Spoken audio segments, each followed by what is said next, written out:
DTS 71. Iron Banner is making a change to Clash, and it sounds like our December weapon update is going to include a lot of stuff. All that and more coming up.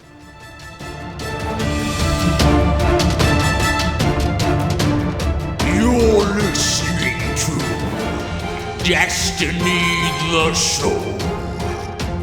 Welcome, Guardians.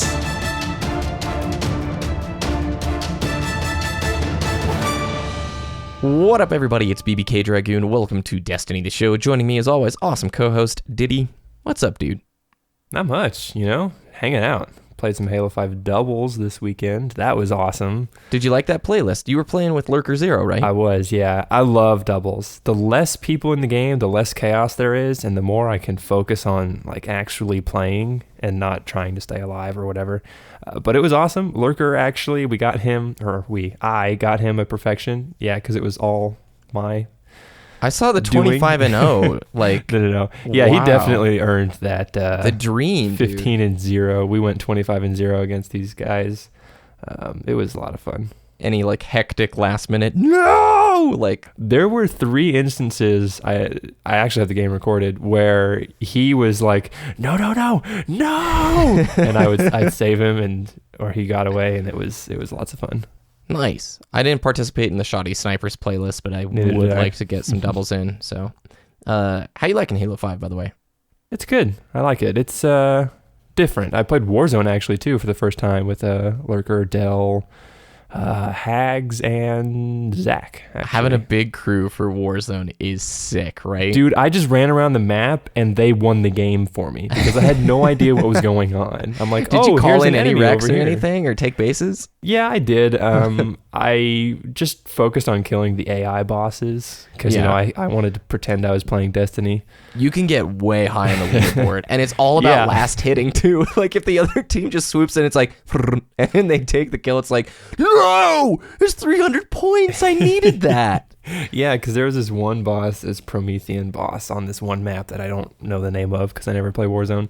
I was there's 3 maps, by the way. Just give me a rough description of the map. It's outside, and there's raid on Apex 7. Is there a big ridge in the middle with a platform? Sure, whatever. It doesn't matter. Not in the jungle. Not the jungle one. Okay, so Ark? Yeah, probably.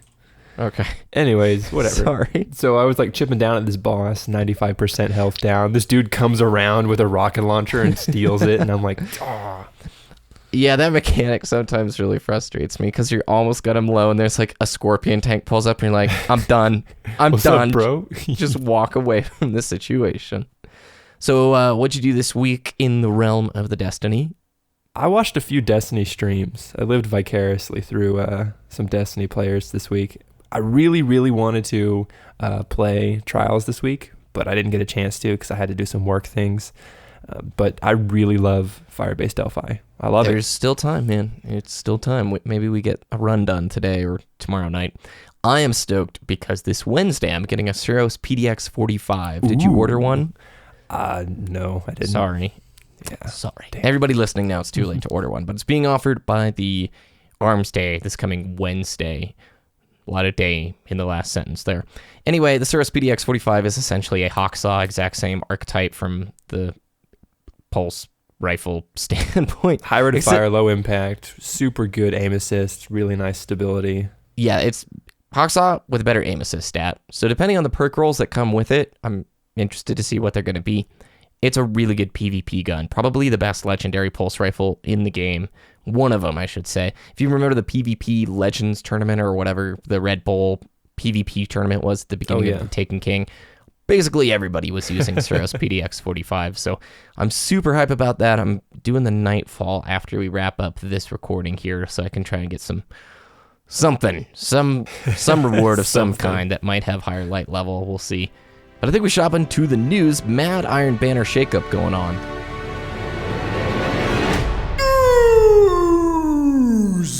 So the weekly update brought with it some information on Iron Banner, a refer a friend program. December update is coming in December, and I think we have a November update that's showing up that does what to Quiver? Is it bringing it back, Ditty? Yeah, they're re-enabling Shadow Shot Quiver perk because they've finally fixed that infinite Shadow Shot bug that was that delayed trials the first weekend, and bring it back. Banshee 45 next week. The patch is supposed to go live next week, by the way. He's going to be, did I say it's Banshee 45? I'm still thinking Suros PDX probably. Banshee 44 is going to be selling weapon parts in exchange for Glimmer. We've mentioned that before. And there was one other thing. Didn't John Wyszynewski tweet out something about the December update? Yeah, basically they hear our complaints about different weapons, mainly like the exotic weapons, like the first curse being terrible, stuff like that. They've taken that into consideration, and they're going to be able to fix that and update that for the December update. Yeah, so I'll quote his tweet here. We are close to providing details for the December balance update.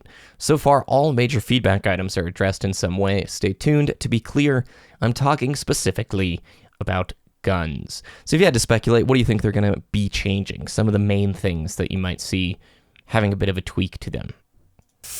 I would really like to see, because everything is very, I would say, I'm going to step on some nails here. I think everything is too balanced right now. You want something a little overpowered, don't you? I want some outliers, yes. Whether they're exotics or not, I would like to see outliers. Hell, let's do an auto rifle over buff. Let's do it. Let's rock and roll. Some listener who heard us during the Thornpocalypse era just spat his coffee out all over the screen and is just fuming right now. So, well, I would expect, more realistically, I would expect them to bring hand cannons back up a little bit. They nerfed them a little too far, in my opinion. They're not very effective in PvE anymore. They're decent in PvP, but pulse rifles are just top tier. I've heard first curse. See, I'm thinking more like maybe a couple exotic weapon tweaks and buffs, because I've heard first curse is pretty disappointing, as is Ace of Spades, right? I hear the grind for the first curse is not worth it at this point. That's the consensus I've been hearing. And no it's level time to 5 explain gunsmith, also. and no time to explain as well. Yeah. Well, we'll just have to wait and see. I wonder if they're going to do anything about Sunbreakers. The way the tweet was phrased, where he said specifically we're talking about guns, didn't really allude to class balance stuff. And, now that we're this far into it, Cauterize still bugs me, but we've learned how to deal. We hear the hammer. We run in fear. You run away. Yeah. Go! Get out of here! We'll flip the spot. I don't care. Let's just go get C. Also, if you've done the Blade Master quest to obtain your exotic sword, which you all should do, by the way, one of the best exotic rewards in Destiny is the exotic sword right now. If you've done the Blade Master quest, you'll be able to purchase all 3 legendary swords directly from Lord Shaxx. Each of the swords has an elemental, so if there's one of the swords that you don't have yet and you want to go after, you now can on one character, which is pretty cool. And I'll quote the update after this update is deployed. There's too much update there, Dragoon. Some of the more tech-savvy among you will be able to dig up some details for a new initiative we have planned to arrive just in time for the holiday season. We're planning something new to recognize and reward the Sherpas among you. We are calling it Refer a Friend. Maybe you have a friend who will be getting Destiny as a gift this season. Perhaps their gift giver will even be picking it up for them at a holiday sale coming to a store near you. If you intend to show them the way to the mountaintop, we'll have new rewards aimed at recognizing your service to the Kinderguardian. End quote. Yay! Refer a friend, dude! This is awesome. I'm excited about it. So, WoW has done this for a long time. If you refer a friend, they get to try WoW out, I think, for a week or a month. And if they actually subscribe, there's some rewards that you get in-game, like extra experience if you level together. The recruiter ends up getting a month of free game time if the recruit actually buys stuff. But for Destiny, what I think they might do is maybe throw at you maybe a shader, maybe a sparrow, maybe some cosmetic thing, right? Yeah. I wouldn't think there would be anything gameplay changing, like a gun or a piece of a gear, or artifact. Hell, let's just do artifacts also. Why not? Epos, if the reward is sweet, I'm buying you the Taken King for Christmas.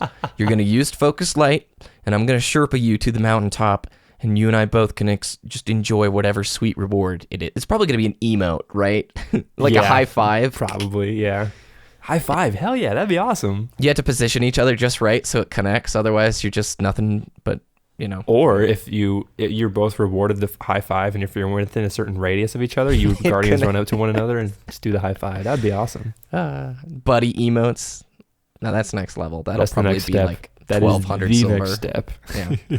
Iron Banner, what's changing, Ditty?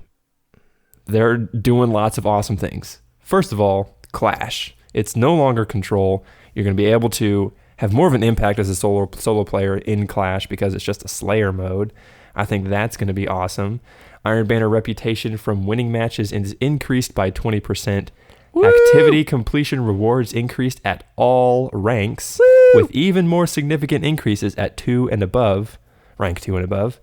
Packages from Lord Saladin upon reaching rank 3 and 5.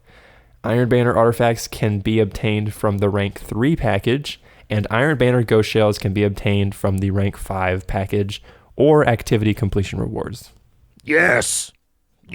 Iron Banner's coming back this next Tuesday, guys. So I'm hyped for this Iron Banner. I've been doing Iron Banners the last 3 events, I think. Each time I've done it, I've put in like 50, 60 games. I try and make a video of all the highlights and stuff, and I love Iron Banner. It's a really fun way to get me on and grinding PvP for a full week.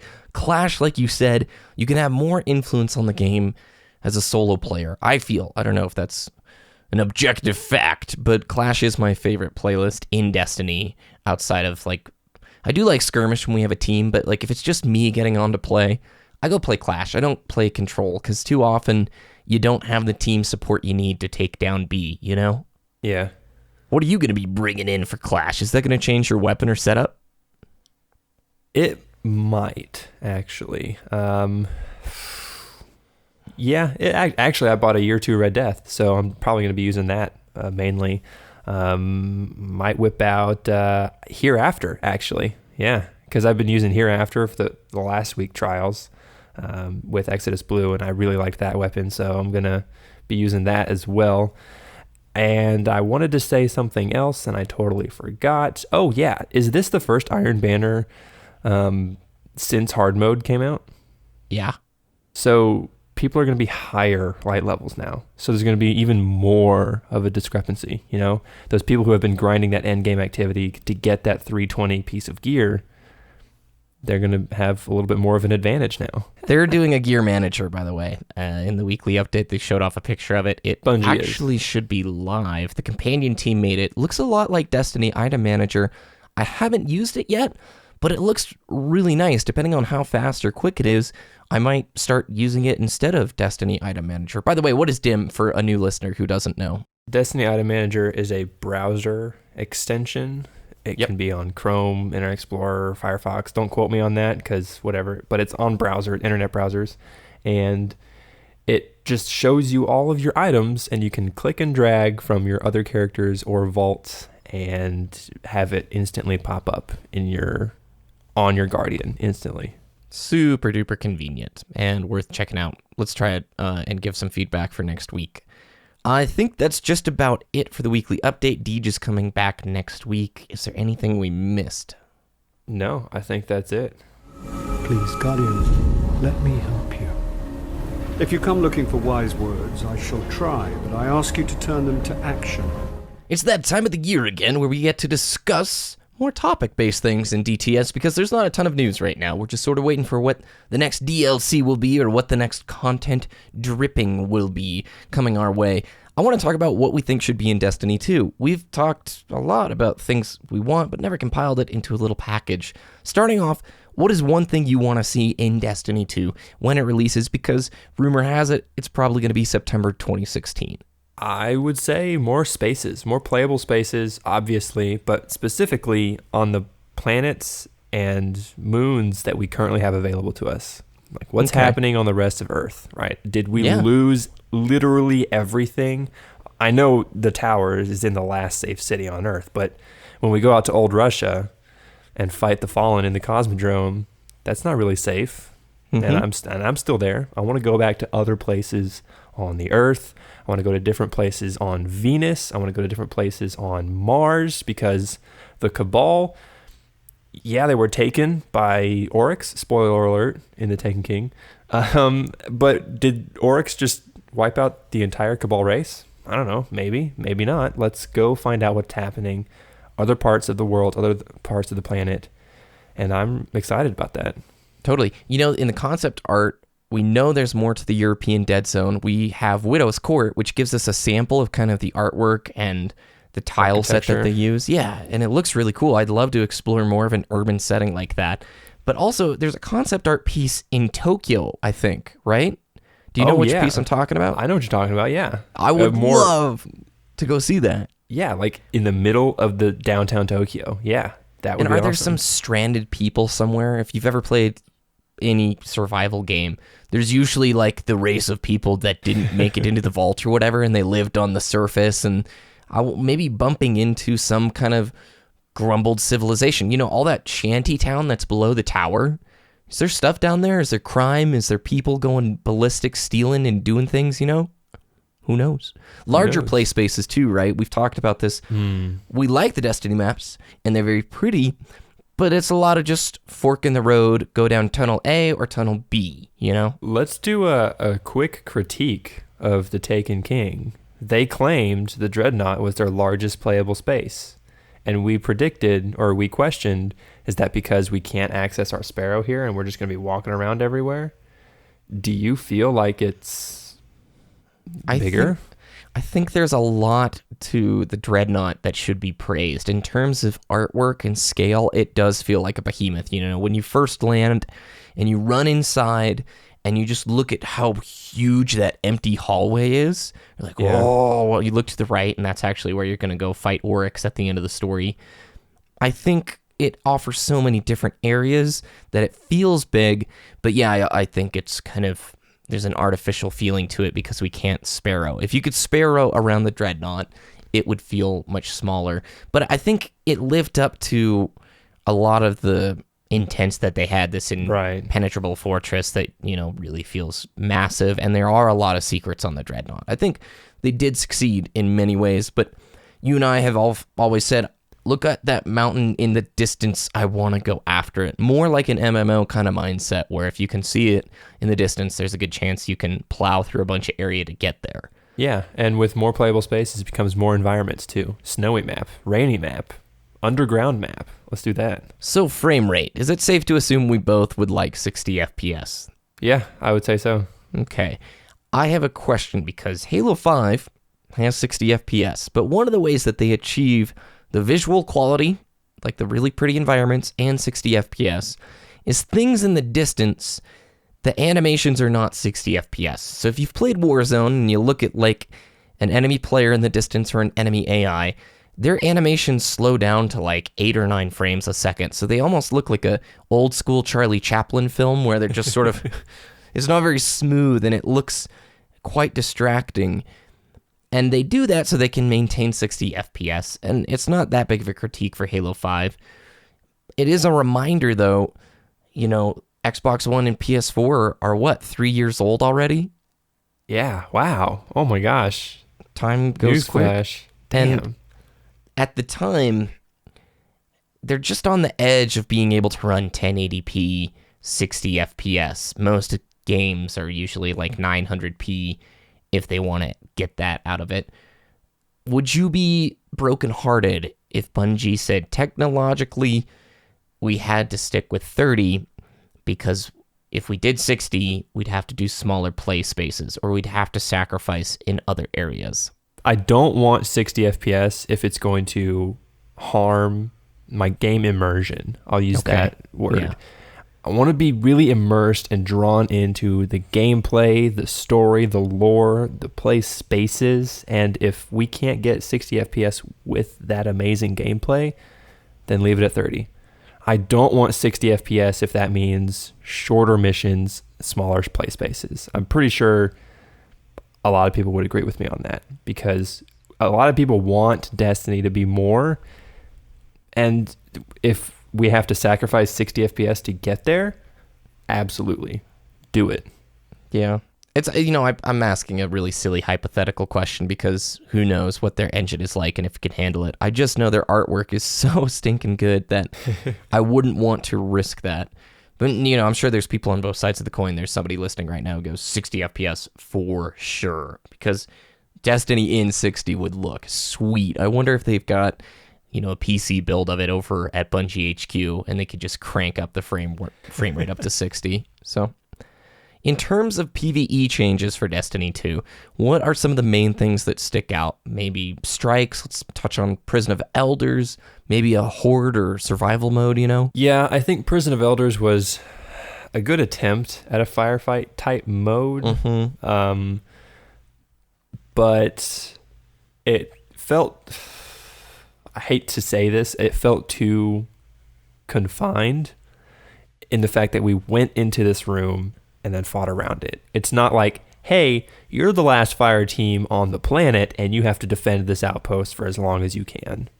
That's what firefight and horde mode are, not Prison of Elders. Prison of Elders is, hey, this boss is really angry at you, but you have to fight these 4 waves before you get to that boss room. I think it misses out on scoring, and it misses out on a leaderboard system. Yes. If there were some, a timed Prison of Elders leaderboard where the guy to get through it with the most points in the least amount of time gets to sit aboard this great PvE leaderboard, you'd see way more incentive to do it. They don't even have to worry about sticking great, awesome rewards into it, Yeah, more numbers, more statistics in post-game lobbies. I want to know how much damage I'm doing to this particular boss. They did that with Oryx, the King's Fall raid, with Golgoroth, the sisters. DPS charts would be sick for this game. Yeah, Oh, man. DPS charts would be amazing, because at the end of Prison of Elders, when House of Wolves, me specifically, I'm the boss killer, right? I had maybe 1 or 2 kills that round, but I did 90% of the damage to the boss. And that's not what matters in the post-game screen at this point. No, you're the guy who didn't focus the ads, did he? Gosh. Yeah, exactly. In a fire team, you have people who focus the ads and people who focus the boss. Or you have people who focus everything. I mean, it doesn't matter, but if you have that fire team makeup of somebody just consistently DPSing the boss and they have nothing to show for it afterwards, then it's kind of disappointing. Yeah. I think strikes are in a really cool place. I think there's some surrounding things that they could do to make it a little bit better. World of Warcraft and Legion is doing an interesting system where if you complete dungeons, you get basically a weekly incentive to complete dungeons, and they increase in difficulty the more you do them. If Destiny had that similar thing where you have 2 hours to complete as many strikes as you can, maybe that's a little long, 1 hour to complete as many strikes as you can, and they increase in difficulty, that might be pretty cool. Overall, I think strikes are in a pretty good place. Just keep making them and adding more and more to the game. The bigger that hopper gets, the more fun it is. Especially Sunless Cell was fantastic. That was such a cool strike, man. In terms of multiplayer, you and I both want to see ranks, right? Or a ranked playlist, ranked social. Let's be very specific here. Yeah, if we introduce ranks, there has to be a differentiation between ranked and social playlists. Halo 5 is hurting because of this. Yep. Every playlist in Halo 5 is ranked, and if I don't care about my rank and I play like it's a social match, then I'm bringing my team down, because there might be somebody else on my team who really, really cares about winning. I don't want to play with that guy. I want to play social at this point. Yeah. There's a time for me to play super hardcore. There's a time for me to just relax and play a casual game. So if we introduce ranks, that's got to be top priority, in my opinion. Halo 3 did it right, man. Halo 3 did it right. Yeah, but for other multiplayer things, more objective modes, I'm going to say. Yeah, Rift was a great ad. Rift is a great ad. What other objective modes do we have? We have Control. We have Salvage. We don't have CTF. Hill? King of the Hill would be sick. King of the Hill would be pretty sick. Oddball. What is Oddball? Yeah. What would we grab? Someone who holds something and you gain points for protecting that ghost. person. Grab the ghost. Dinklebot. Try and hold Dinklebot as long as you can. And he's just saying little lines. We introduced Dinklebot. Yeah. It's like, where am I? It's been a long time. Oh, it's you. Did I die? All sorts of stuff like that. That'd be awesome. Spectator mode, I'd love to see. I think custom games, hey, we want private matches. They know we want private matches. That's been something they've said for a year. I think a map editor of some type would be pretty cool for multiplayer, and a file share in theater. So a lot of stuff from Halo 3 basically we'd like to see surgically implanted. They did it right. It worked, man. I think custom games would be incredible. a survival mode, kind of like zombies. Infection would be pretty cool. So Yeah, and if you don't even have to introduce ranks right away or like a hardcore playlist. You just introduced custom games with a file share, and you let the community do the work for you. Because there is someone out there who would make a really good competitive game mode. And then we can find that and we can see that through the file share and file system. That would be amazing. And that's when you can introduce those maps into the what's it called? The pool? Hopper, the whatever. multiplayer pool? Yeah. Hopper? Yeah. And people can play it, they can vote on it, they can like it, they can dislike it, and then you can introduce, hey, ranks are coming back. Hardcore mode. Yes, let's do that. off topic, do you remember the Bugs Life movie with the bad guy Hopper? It was like a big wasp. Throwback. I know. All right, let's go to It Came From Twitter.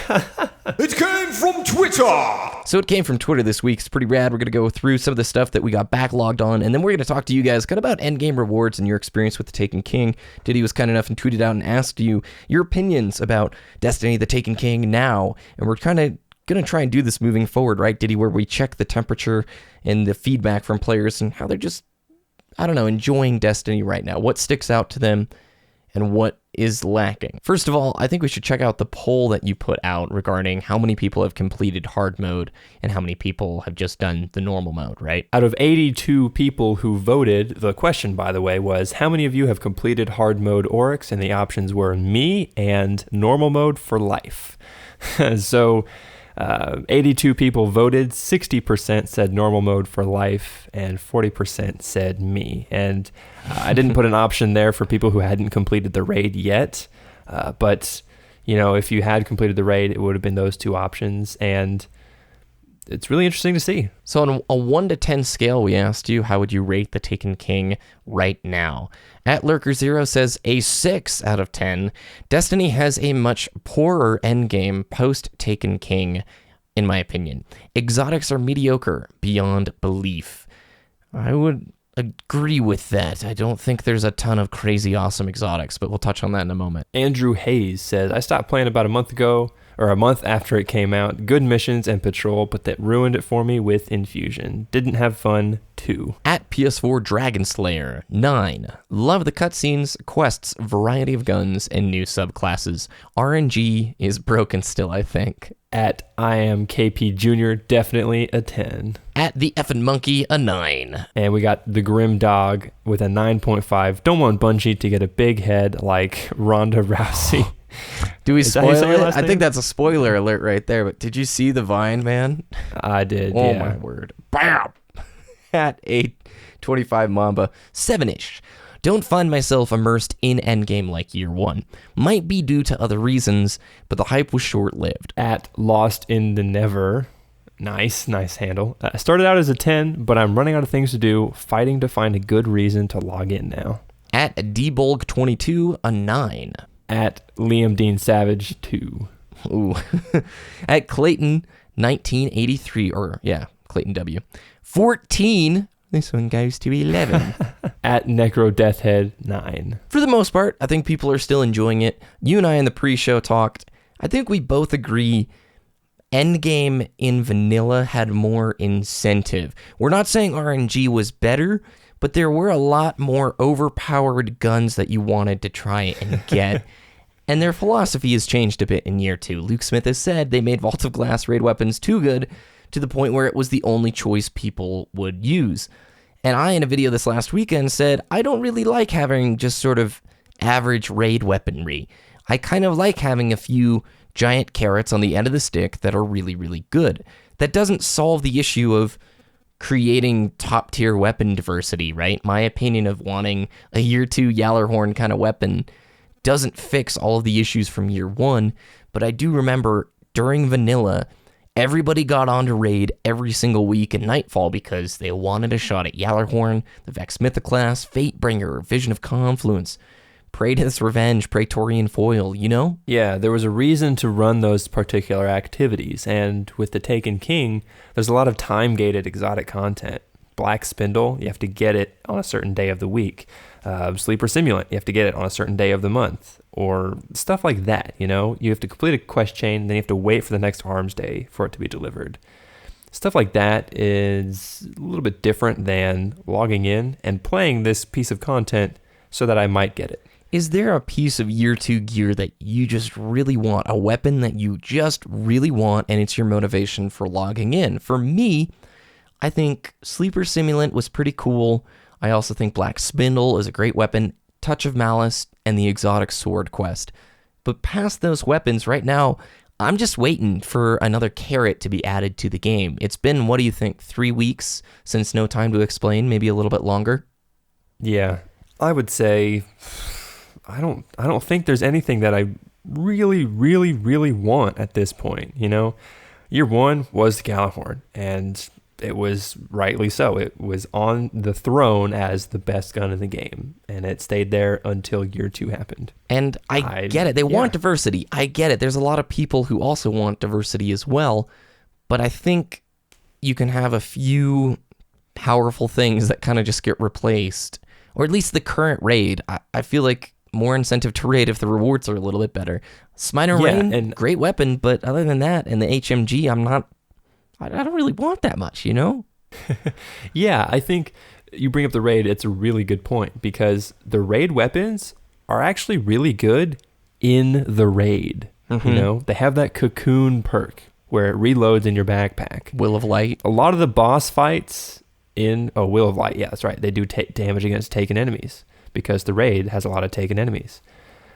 The cocoon, the backpack reload, is really effective in the raid because a lot of the boss mechanics or boss fights are empty your clip as fast as you can to deal the most damage. Mm-hmm. If you have the scout rifle and the sniper rifle against the war priest, right? Yeah. Empty your sniper rifle, put it in your backpack, empty your scout rifle, put it in your backpack, pull your sniper back out. It's already reloaded. You can continually DPS the boss over and over and over again. And that's why Touch of Malice is really good as well in the Oryx fight. You have that little bubble of immortality or immunity, whatever, and you can just keep firing it. That's really awesome too. But outside of the raid, those weapons are average. Yeah. I think we could have an entire topic actually discussing this because I don't want to open up too much of a can of worms by saying there's no great stuff in Taken King, because there are some rad rewards, and we've also praised the fact that anybody can go through a quest line to pick up their Touch of Malice. That should be praised. That's pretty cool. But on the other side of the coin, we're trying to investigate why so many people are just not doing weekly activities like they were in year 1. So I think part of that also comes down to Nightfall's just not as impressive. I want that blue flaming skull, and I want my rep buff I was back. about to say the people who continue to play Destiny are the ones mainly PvPers now, because there is a weekly event that incentivizes them to play PvP, which is Trials of Osiris. And they're killing it with Iron Banner, by the way. They're doing great. And Iron Banner is awesome. And I thought, well, there's no weekly PvE. Oh, yeah, the Nightfall. Where can people find your content? Twitter.com/Ditty, DTS, DITTY, DTS, and YouTube.com/Wooshness, WOOOSHNESS. Thanks. Remember to go to DestinyTheShow.com for all the links from today and more. Check out our friends over at DestinyTracker.com, the best place to track your stats in the Destiny universe. And a good place to go check out some interesting Iron Banner stats, too.